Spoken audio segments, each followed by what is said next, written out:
listen.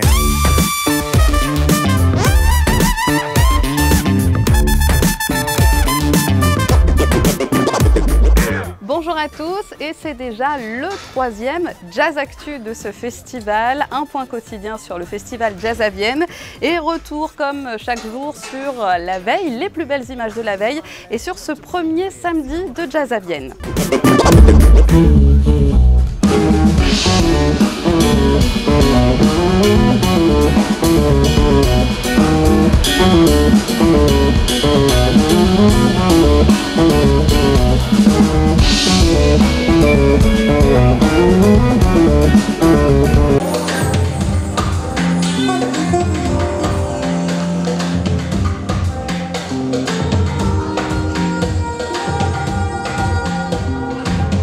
Bonsoir Vienne TV. J'habite Vienne depuis déjà 3 ans. Ça fait du coup 3 ans qu'on vient au Festival Jazz à Vienne. À chaque fois, super programmation, pas déçu du tout. On arrive à avoir des concerts gratuits. Le cadre est énorme. Le parc de Cybèle, c'est super. Donc, vraiment top, quoi.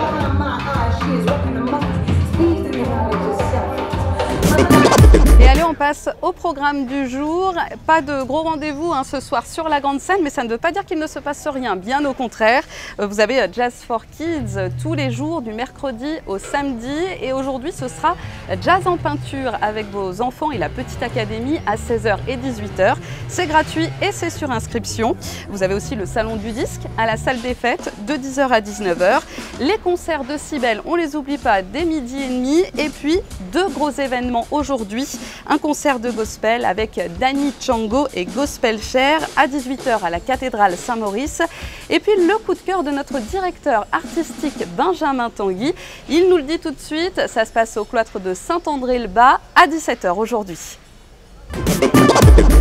Alors en fait, j'avais envie de vous parler d'un nouveau rendez-vous que nous avons créé cette année qui s'appelle les Instants Précieux, qui se déroulera ici à Saint-André-le-Bas, dans ce lieu assez sublime qui depuis peu programme à nouveau de la musique, et on va découvrir en fait une formation américaine qui s'appelle Olivier Manchon et le petit orchestre miniature de l'orchestre miniature de chambre.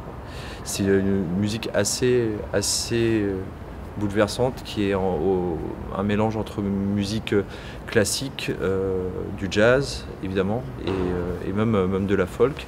C'est une formation qu'on écoutera en acoustique, et c'est ce qu'on avait envie de créer, ce moment un peu original. Donc c'est pour ça qu'on a décidé de le baptiser Instant Précieux. Donc ça va être un moment assez fort, et on espère du coup instaurer ce rendez-vous-là sur chaque édition, de choisir des lieux un peu habituels, en tout cas qui accueillent de la musique, avec des moments de créer une écoute un peu différente des autres lieux. Et je crois que ce lieu est parfait pour écouter cette musique-là de ce musicien qui nous vient de New York, et qu'on a la chance de faire venir grâce à un partenariat avec l'Amphi Opéra de Lyon.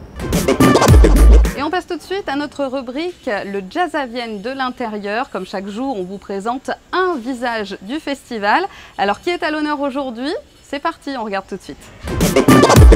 Je suis peintre illustrateur dans la vie civile, ce qui veut dire beaucoup de choses très différentes, très variées.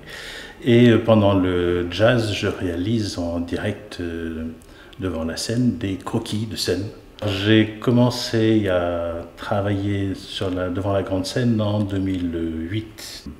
Au début, j'étais demandé par le webzine Jazz Rhône-Alpes pour apporter un autre regard sur les concerts que ce qui est habituellement fait par les photographes. Donc ce qui permettait à l'époque de publier tous les jours, maintenant c'est une fois par semaine. Et puis il y a des articles réguliers, mais tous les jours, le matin, il y avait le croquis de la veille et puis l'article de la veille. Alors la photo, ce qui différencie, de toute façon ça n'a rien à voir, la photo, le problème c'est qu'il faut viser, chercher le bon instant, la bonne lumière, c'est vraiment de l'instantané. Très souvent il faut être patient et puis attendre que la bonne fenêtre arrive. Le dessin, on est patient et pas dans la même manière parce qu'on regarde beaucoup pendant longtemps et puis après on décide ce qu'on veut raconter. Et une fois qu'on décide ce qu'on veut raconter, on essaye de saisir ce qui nous semble le plus intéressant dans un musicien ou dans une scène. Et puis on fait du puzzle parce que les gens bougent. Donc on commence à dessiner, puis après on fait une partie pendant qu'ils ont bougé, puis on revient sans cesse. Donc sauf exception, parfois on a un musicien qui est juste devant nous et qui ne bouge pas pendant 1 minute 30. Donc là on va très vite et on essaye de faire quelque chose. Et sinon c'est un travail vraiment de mémoire et plus de restitution de ce qu'on ressent que de représentation hyper réaliste, ce qu'on ne peut pas faire en dessin en étant dans la scène. Donc c'est pas le même travail du tout. Voilà, donc ça c'est la partie à moi de dessin, et là l'exposition que je présente c'est en association avec Daniel Perplan, qui est un ami photographe qui travaille comme moi depuis des années dans le crash barrière.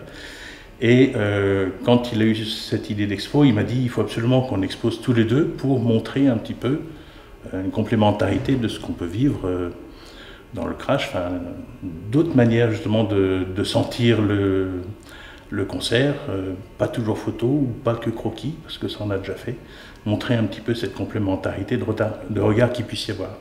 Tout le monde nous dit qu'ils n'ont encore jamais vu ça. Ça a été un petit peu un hasard. En travaillant à cette exposition, à un moment on a rassemblé un petit peu les photos et croquis qu'on avait des mêmes concerts. Et en travaillant sur l'ordinateur, on s'est mélangé un peu les pinceaux et il s'est trouvé qu'on a assemblé les deux. Et on a vu ça un peu comme Eureka, en disant il y a vraiment quelque chose à faire.